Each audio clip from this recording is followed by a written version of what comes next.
Bem-vindos ao nosso encontro de redação do Arrase no Enem. Bem-vindos mais uma vez e olha aí, ó, caderninho na mão, isso aí, fazendo suas anotações, produzindo e guardando aí com autonomia o que você precisa para se sair bem, para de fato arrasar na redação do Enem, né? Dizer assim, ó, tô mirando lá nos 800 pontos, o que vier além disso é contingência. Mas os 800 são a minha marca, são o número que eu quero cravar para justamente tirar uma nota bem boa e poder concorrer a ProUni, a SISU, ao que quer que eu deseje na minha aprovação, no meu trabalho pós-Enem, né? Muito bem, nesta aula, pessoal, nós vamos conversar um pouquinho sobre coesão e coerência textuais. Sim, é um tópico que nós já abordamos quando você me viu ou você me verá ainda de camisetinha azul participando da equipe de linguagens. Eu abordei com cuidado porque a coesão é um elemento fundamental para estabelecer uma boa relação entre o produtor do texto e o receptor desse mesmo texto.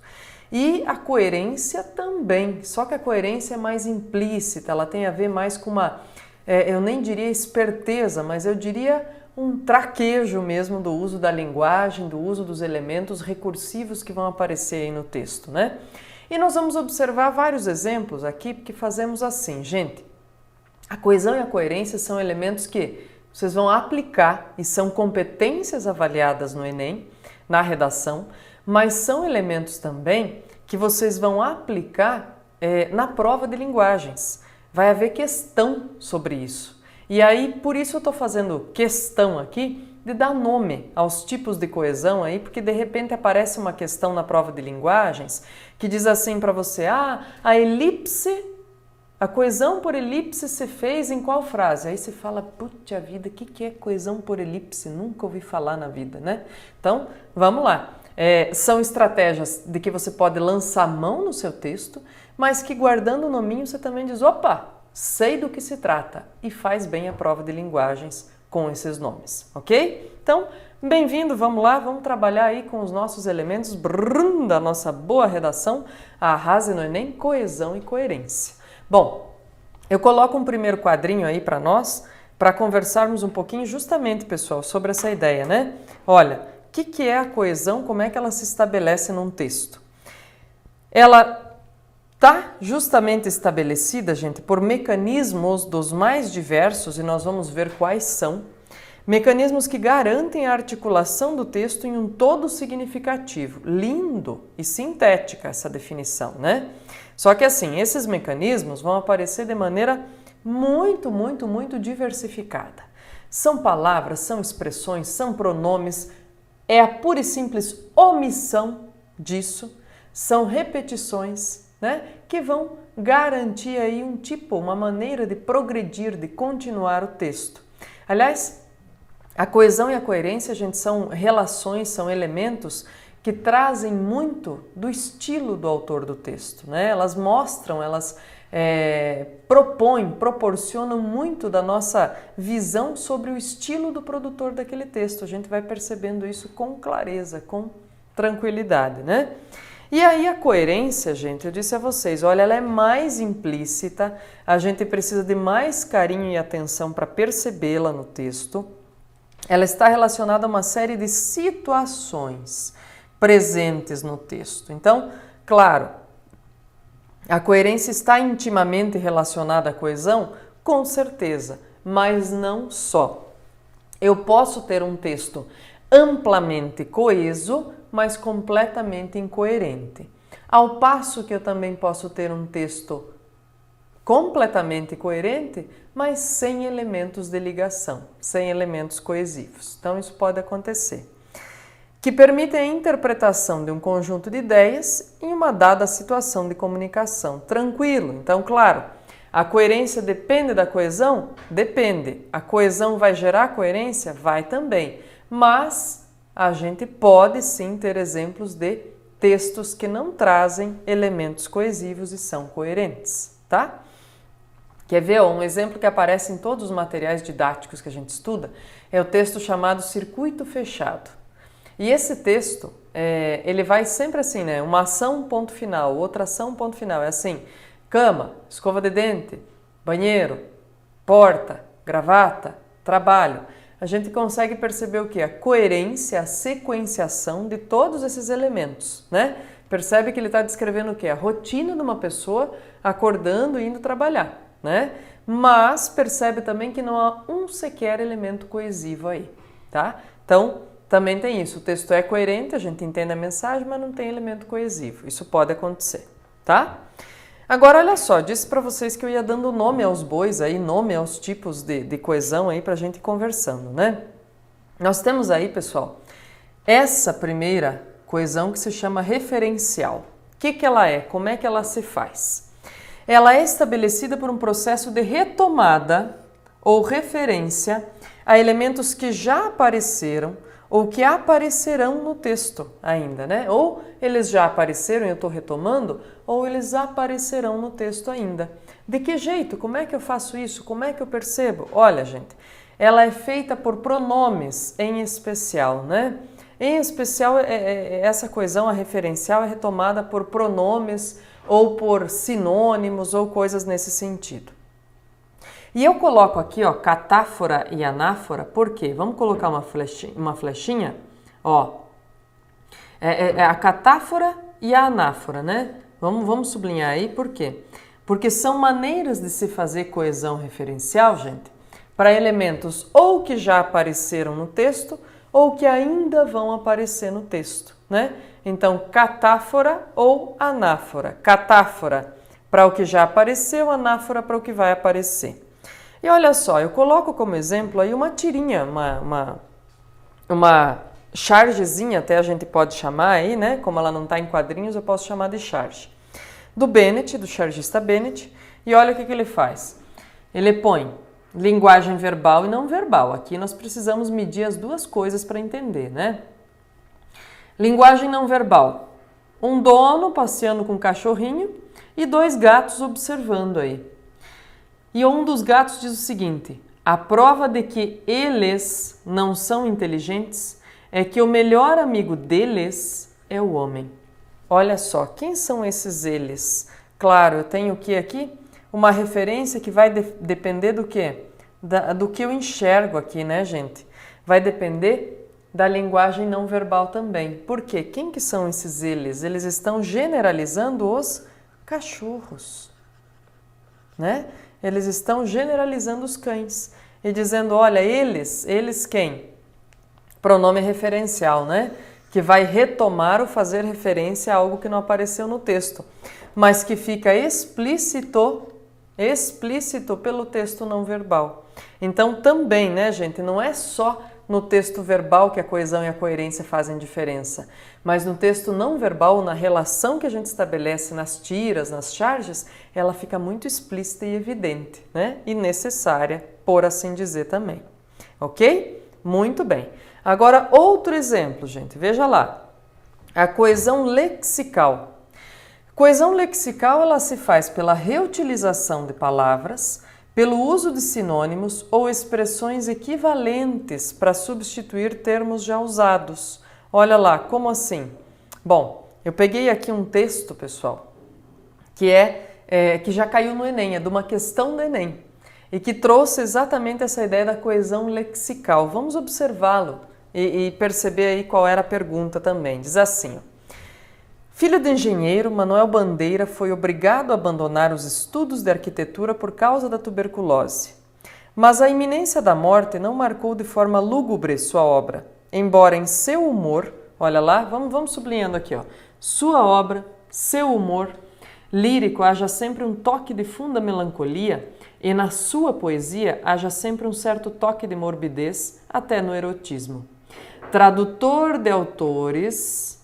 Então, veja só, quem que ele era? Filho de engenheiro, tradutor de autores, como Marcel Proust e William Shakespeare. Esse nosso Manuel, traduziu mesmo foi a nostalgia do paraíso cotidiano, mal idealizado por nós, brasileiros, órfãos de um país imaginário. Nossa cocanha perdida, pazárgada. Descrever seu retrato em palavras é uma tarefa impossível, depois que ele mesmo já o fez tão bem em versos. Bem, Olha só, pessoal, eu só sublinhei as ocorrências aí no texto que retomam, fazem referência, substituem o Manuel Bandeira, né? Eu tenho um elemento, eu tenho um substantivo e eu vou caracterizando por, veja lá, vamos ver a definição, por expressões equivalentes, sinônimos, reutilização de palavras. Aí está, eis que surge a nossa coesão lexical, ou seja, a coesão formada a partir do emprego, a partir do uso de palavras, de outras palavras do léxico, de expressões, de vocabulário, né? Então tá aí. E o que se pedia a partir desse texto, gente, quando ele caiu como questão do Enem, da coesão lexical? O que se perguntava a respeito? Se perguntava justamente como era mantida a coesão, né? E era justamente pela substituição lexical de elementos por sinônimos, por repetição, né? Por outras expressões equivalentes. Era isso aí que acontecia, era isso aí que era a resposta da questão. Muito bem. Coesão por elipse. Olha só, eu falei também de uma questão que trouxe, né, exatamente essa nomenclatura no Enem. Então, diz assim, o que é elipse, gente? É a omissão, é o oculto, né? Omissão de elementos identificáveis no contexto. Elipse também eu tenho o quê? Quando eu falo em sujeito oculto, sujeito elíptico. Eu digo, ganhei um presente. Ora, o sujeito está elíptico, eu não escrevi, eu não proferi o eu ganhei. Mas a terminação do verbo me permite perceber que quem é que ganhou? A primeira pessoa do singular, eu, né? Então tá aí, ó, sujeito elíptico, sujeito oculto. Mesma coisa aqui, coesão por elipse, coesão que deixa ocultos, omissos, omitidos, elementos identificáveis pelo contexto. Por exemplo, veja só uma manchete do jornal do Carnaval. Foliões criticam falta de banheiros e transporte, mas elogiam organização do Carnaval de rua no Rio. O que acontece aqui, ó? Foliões continua sendo sujeito do elogiam. Por que eu não preciso colocá-lo aí? Ora, porque fica claro, ficaria redundante, ficaria repetitivo, né? E um texto chato, prolixo, se eu repetisse. Foliões criticam falta de banheiro e transporte, mas foliões elogiam organização. Não precisa, né? Eles ficam subentendidos aqui, eles continuam sendo sujeito do elogio. Simples, tranquilo e calmo, tá? Outra coisa aqui, pessoal, coesão por substituição. Reparem lá, como é que eu faço coesão por substituição? Olha, na coesão por substituição, os substantivos, verbos, períodos ou trechos de texto são substituídos por conectivos ou expressões que resumem e retomam o que já foi dito, assegurando a sequenciação. A coesão por substituição e a coesão lexical, gente, elas podem se confundir, né? Porque se diz, mas o que é, será? Então, fique tranquilo, tá? Ambas garantem a progressão do texto pela substituição de elementos que já apareceram por outros, que são sinônimos, expressões equivalentes e tal, ok? Com essas duas você não precisa se preocupar com o nome, tá? Por substituição lexical, tá tranquilo. Você precisa se preocupar com o nome, por exemplo, da coesão que nós vimos aqui, ó, da por elipse e da referencial, tá? Então isso aí é bem legal se preocupar e guardar o nome e ver as diferenças. A substituição e a lexical permitem a progressão aí tranquilamente. Olha, trechinho de uma notícia, gente, veja só como é que nós temos a progressão garantida pela substituição aí de informações por outras, ó. Uma grande investigação europeia alerta sobre a necessidade de medidas urgentes para evitar a obesidade de mulheres em idade fértil. Os pesquisadores dizem que as crianças nascidas de mães com excesso de peso têm o maior risco de problemas de saúde na vida adulta e pedem que toda mulher grávida tenha acesso a nutricionistas e psicólogos para ajudar a proteger a saúde dos seus filhos. Veja só, nem sublinhei aqui, ó, seus filhos, crianças nascidas, mulheres, mães com excesso de peso. Veja o que você tem aqui, ó. Mulheres com idade fértil, mães com excesso de peso, mulher grávida, quer dizer, nós temos repetições aí, substituições, que vão garantindo a progressão do texto, elas vão sendo chamadas de diferentes rótulos essas mulheres, né? Justamente para garantir a progressão e o aprofundamento do texto, né? Aí diz assim, durante o projeto de 3 anos, diversos estudos foram consultados, um deles, envolvendo 13 mil indivíduos, revelou que bebês nascidos de mães acima do peso são mais vulneráveis a doenças cardíacas, derrames ou diabetes tipo 2.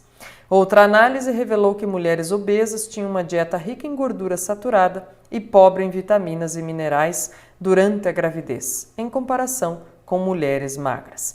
Veja que além da substituição por expressões que são alternativas aí, há a repetição insistente de mulher, mulher, mulher, justamente porque ela é o ponto central aí do tema da notícia, né? Que dá conta desse estudo feito, que é um alerta para dizer, olha, as mães têm que tomar cuidado com o peso, né? Principalmente mulheres em idade fértil têm que tomar cuidado com o peso para não prejudicar nem a sua própria gestação, muito menos o seu filho, né? Então tá aí uma série de elementos que dão conta da coesão por substituição para nós, certo? Muito bem. Agora a coerência, gente. A coerência é um ponto importante também, porque ela não está ligada, como eu disse a vocês, não está ligada diretamente e exclusivamente a elementos aparentes no texto, como a coesão, né? A elementos aparentes ou a identificações aparentes. A coerência depende de uma série de implicações de leitura também, de quanto eu que produzo e você que lê, ou você que produz e eu que leio, quanto nós dominamos e compartilhamos do mesmo repertório de conhecimento de mundo e de vocabulário. Vai depender disso a coerência, sim. Então não está apenas na superfície do texto, ela é responsável pela sustentação, força e credibilidade de um texto, principalmente o argumentativo, né? Então é a coerência que vai me dizer se esse texto é verossímil, é forte o suficiente, é convincente ou não. E aí a pergunta, o que pode comprometer, opa, faltou um R aqui, a coerência de um texto argumentativo? O que pode comprometer essa coerência, gente? 2 elementos importantes aí, 2 itens, gente. A contradição e a tautologia, tá? Contradição e tautologia são as ocorrências mais verificáveis de incoerências textuais, que a gente percebe com mais clareza e tranquilidade, assim dizer, ó, o cara foi incoerente. Como assim? Olha lá. Contradição. Veja, coloquei um exemplo aí dizendo assim, ó, tá fazendo muito calor hoje, por isso vou levar um casaco bem quente. O que vocês me dizem? Esse texto tá coeso? Super coeso, né? Em relação à coesão, a relação entre as ideias está tranquila, bem feita, tem concordância, está tudo certo, tem elemento coesivo, tem conexão, está tudo certinho. Qual é o problema aqui? A coerência, gente, a relação de implicação que se estabelece. Ora, é uma contradição, se está muito calor eu dizer que vou levar casaco? Isso é uma contradição, né? Outra, pessoal, a tautologia. O que é tautologia com esse nome feio aí, com esse palavrão? Ora, tautologia, gente, é um raciocínio circular. Aquela história simbolizada pelo infinito, né? A gente, onde é que começa e onde é que termina? Não sei, só vai, né? Não sei, mas a coisa é repetitiva o tempo todo. É um círculo. E aí diz assim, um exemplo de tautologia que ficou muito famoso e já faz tempo, o pessoal que é mais novinho aí nem se lembra, vai ter que perguntar para a avó ou para a mãe, dizer, mãe, lembra da propaganda da Tostines? Aí quem sabe a mãe ou a avó se lembre, né? Mas o pessoal que é mais novinho nem chegou a ver, porque era uma marca de biscoitos que ficou famosíssima lá até os anos 80 no Brasil, com uma propaganda que tinha um slogan assim fenomenal. E ficou o tempo todo com aquele slogan. A propaganda mudava e o slogan era o mesmo. Que dizia o quê? Ó, Tostines, vende mais porque é mais fresquinho ou é mais fresquinho porque vende mais? Isso é uma tautologia proposital, né, gente? Eles brincavam com isso. No texto, isso fica danoso. Por quê? Porque no texto você tem que saber mostrar para o seu corretor que você identifica com clareza, com tranquilidade, as relações o quê? De causa e consequência, né? Relações de causa e consequência, bem tranquilo. Aqui não dá para saber o que é causa e o que é consequência. Numa frase uma coisa é causa e outra é consequência, na outra frase essa relação se inverte. Então, fazer esse tipo de raciocínio tautológico no texto que a gente quer usar para convencer o leitor, gente, não é legal, tá? É bacana como sacada ousada e criativa numa propaganda, como eles fizeram. Mas como algo que vá trabalhar aí com o seu texto no sentido mais amplo da coisa, não é legal não, tá? Então, já sabe, contradição e tautologia ferem de morte o nosso texto argumentativo, tá bom? E aí eu coloquei algumas questões para nós trabalharmos, gente. Coloquei questões FUVEST aí e tal, porque eles gostam bastante de trabalhar com questões curtas sobre coerência, e isso faz diferença, isso é legal para a gente perceber e dizer, puxa, não é que eu poderia cometer esse erro, né? Olha lá, diz assim: o cheque em branco que o eleitor passa ao eleito é alto demais. Faz parte da condição mesma de candidato expor-se ao escrutínio público e abrir mão de uma série de prerrogativas, entre elas a privacidade.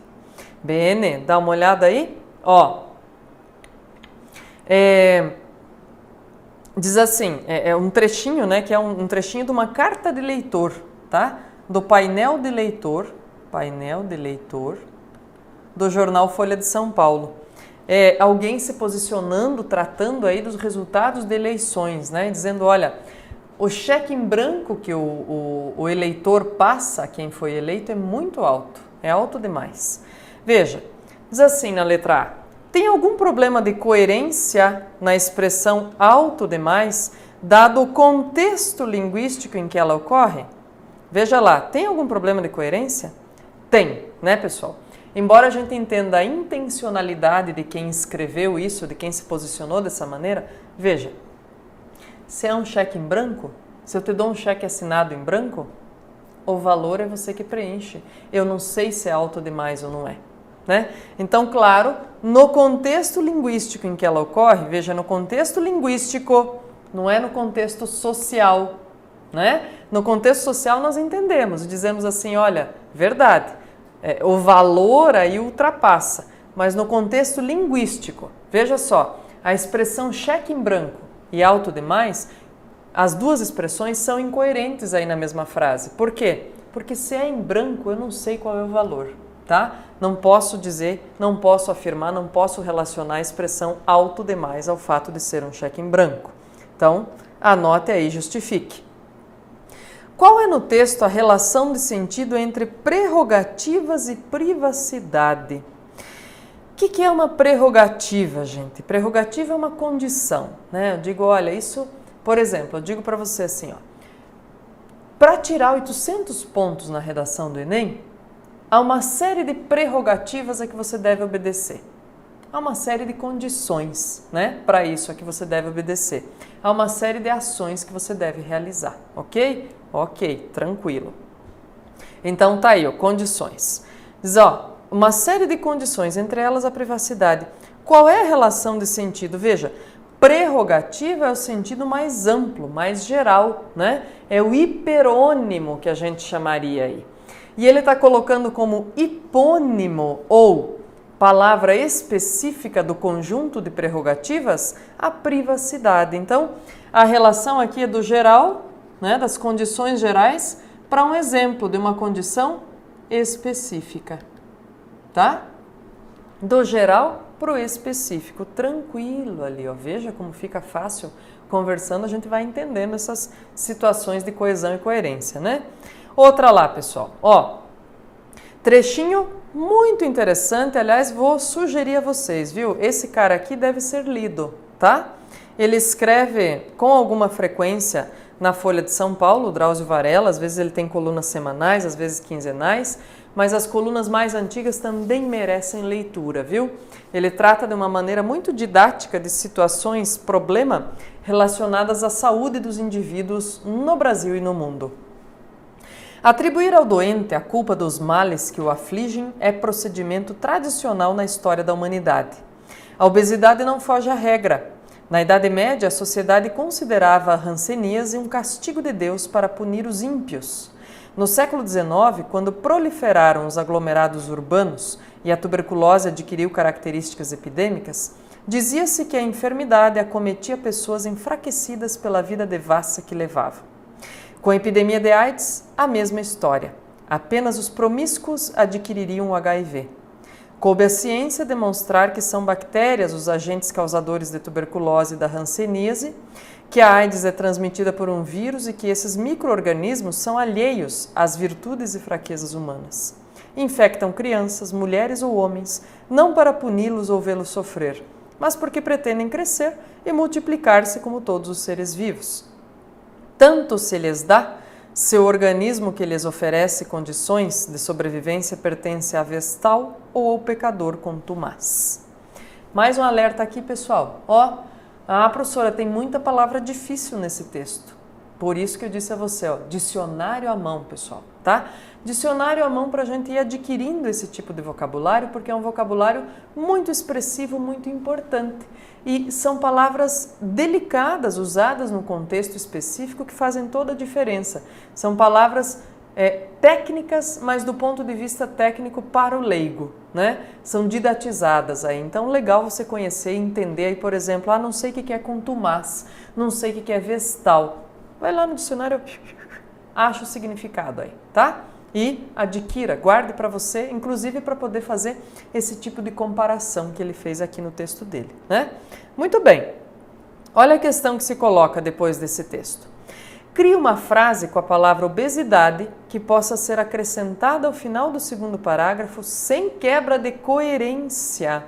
Não é quebra de coesão, é sem quebra de coerência. Claro, a coesão deve ser respeitada, mas você não pode ser incoerente.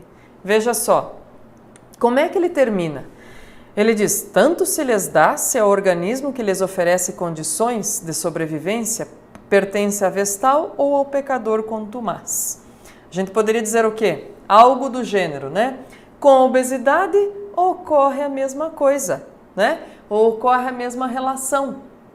As pessoas são marcadas, são inferiorizadas, são estigmatizadas, mas não são necessariamente as responsáveis, não são necessariamente as agentes, as produtoras desse próprio malefício. Né? Então, quer dizer, a coerência se manteria aí se nós disséssemos exatamente o que ele dizia dos outros problemas relacionados aí no texto, né? Dizendo que, todos esses itens que eu citei são males que em algum momento tiveram como estigma dizer que o seu portador é que era o culpado, né? E na verdade a ciência teve o papel de desconstruir, dizer não é bem assim. Olha a contingência toda que você perceberá que não é bem assim nesse sentido, né? Gente, então, elementos importantíssimos, coesão e coerência. E mais ainda, mais um toque, você diz, prof, mas onde que eu vou achar essas coisas todas aí de leitura e tal? Eu separei aqui, estava lá na aula 1 ainda, você deve ter visto lá nos slides, para lembrar você, sites de jornais e revistas, dos quais você deve ficar muito amigo neste ano, hein? Para ler o quê? Para ler os editoriais, para ler os artigos de opinião, para observar uma charge ou outra também, para observar, para ficar atento, gente, é o tipo de divulgação que se está fazendo. Eu chamo a atenção aqui para a Ciência Hoje, que é uma revista de publicação científica, mas bem didática, bem interessante para estudantes de qualquer nível, né, de ensino. E a revista Língua Portuguesa, eu chamo a atenção para você dar uma olhadinha, porque apesar dela ser específica de elementos da língua, por causa disso, ela serve justamente para você aprimorar questionamentos, teor crítico e entendimento da própria língua. Então, vai lá, é o nosso slidezinho onde encontrar repertório temático de conteúdo e linguístico para o nosso trabalho. Tá bom? Grande abraço, força nos estudos, arrase no Enem, até logo!